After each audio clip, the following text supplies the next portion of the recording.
সুপ্রভাত, নমস্কার। ঘরকন্যা চ্যানেলে আমি আবার নতুন ব্লগ নিয়ে হাজির হয়েছি। আজকে আমি আমার পূজা পদ্ধতি বা আমার ঠাকুর ঘর আমি এটা দেখাবো আপনাদেরকে। সাজানো ঠিক আছে নাকি আপনারা কমেন্ট করে জানাবেন। আমি পুজো করছি। প্রথমে গোবিন্দর চরণে চন্দন সহ তুলসী পাতা নিবেদন করছি। তারপর ফুল বেলপাতাতে চন্দন মাখিয়ে দিয়ে গুরুদেবকে গুরুদেবায় নম ভাগবত গীতার উপর তুলসী পাতা ও ফুল চন্দন সহকারে দিচ্ছি। এবার আমি রাধা মাধবের চরণে ইদম পুষ্পম রাধা মাধব। এবার আমি নৃসিংহদেবের চরণে ফুল অর্পণ করলাম। দামোদর ভগবানের চরণে ফুল দিলাম।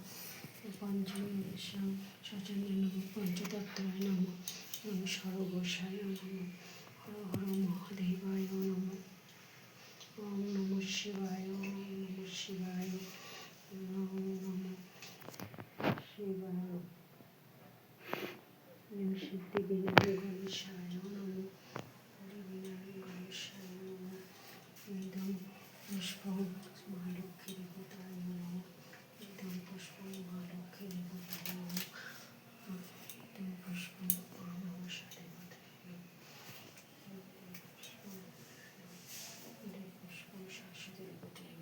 জানেন তো আমার দুটো মা লক্ষ্মী। আগে আমি ছোট মা লক্ষ্মী কিনেছিলাম, আবার পরে জানেন তো আমার ইচ্ছা হলো একটু মা লক্ষ্মীকে সাজাবো, শাড়ি পরাবো। সেই জন্য আবার আমি এবছর এই বড় মা লক্ষ্মীটাকে কিনেছি। কেমন হচ্ছে বলুন তো। আর একটু সাজানোর সময়ও দরকার, সময়ও পাই না ঠিক মতো সেভাবে। যাই হোক, তার মধ্যে ভালো লাগে পুজো করতে, ঠাকুরকে বিভিন্ন রকম দিয়ে সাজাতে খুব ভালো লাগে। চেষ্টা করি আর কি ঠাকুরকে একটু সময় দিতে। আজকে একটু দেরি হয়ে গেছে, একটু ঘর বাড়িগুলো পরিষ্কারও করলাম। সেগুলো একটু দেখুন আমার গাছের সারা জবা ফুল গুরুদেবকে নিবেদন করছি। আমার গুরুদেব হচ্ছে রাম ঠাকুর, বুঝেছেন। ওনার কোনো বাধা নিষেধ নেই কোনো কিছুতে। আমি সব কিছু দিতে পারি, সব কিছু খেতেও পারি, কোনো অসুবিধা হয় না। তো আজকে পর্যন্ত ঠাকুরের পূজা। আমি এবার বৃন্দা দেবীকে বৃন্দা দেবীকে আমি ফুল দিচ্ছি। বৃন্দায় বিষ্ণু পুকুরায় বিষ্ণু যদি কিছু ভুল ত্রুটি হয়ে এরপরে আমি ভোগ দেবো, হবে তো সাজাতে। আমি ঠাকুরকে ভোগ প্রসাদ গুছিয়ে নিই। তারপর আপনি তত সময় আমার মন্দিরটা দর্শন করুন। এবছরই আমরা উপরে উঠলাম, মন্দিরটা এইভাবে সাজালাম। আমার খুব ইচ্ছা ছিল আর একটু বড় করার, কিন্তু বড় হয়নি, জায়গা অল্প তো সেইভাবে আর কি মন্দিরটা। যাই হোক, নিত্য পুজো ঠিক আছে। টপ ফ্লোরে পুজো দিতে সবসময় ওঠা যায় না, ঠাকুরকে সেই সকাল সন্ধ্যায় একবার করে দর্শন করা হয়।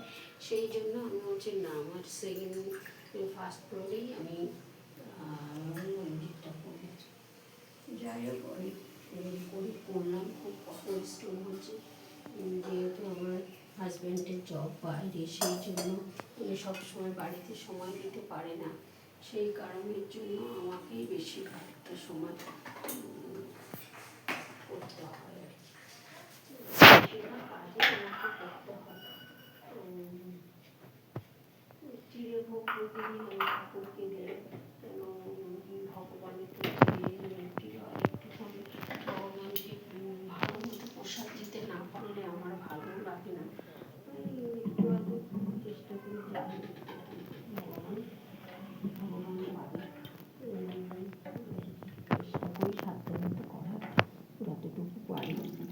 যাই হোক, মেয়েটাকে এখন একটু বড় হয়েছে বলে একটু সময় দিতে পারি, না হলে না বেশি সময়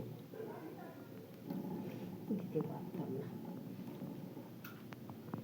এইভাবে পুজো করি। এখন আরতি বাকি আছে, ভোগটা সাজিয়ে নিই, তারপর দিয়ে সাজাই।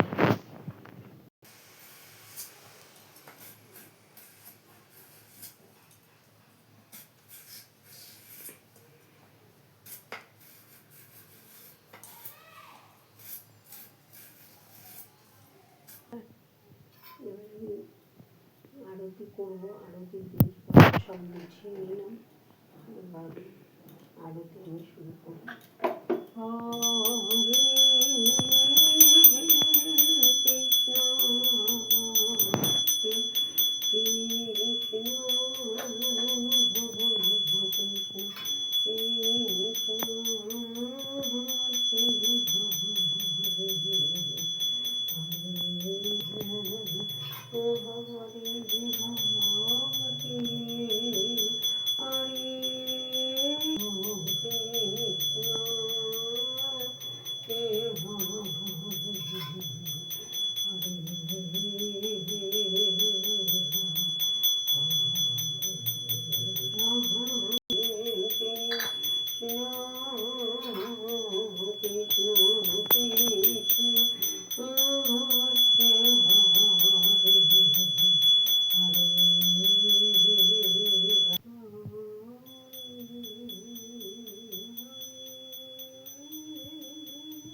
কৃষ্ণ কৃষ্ণ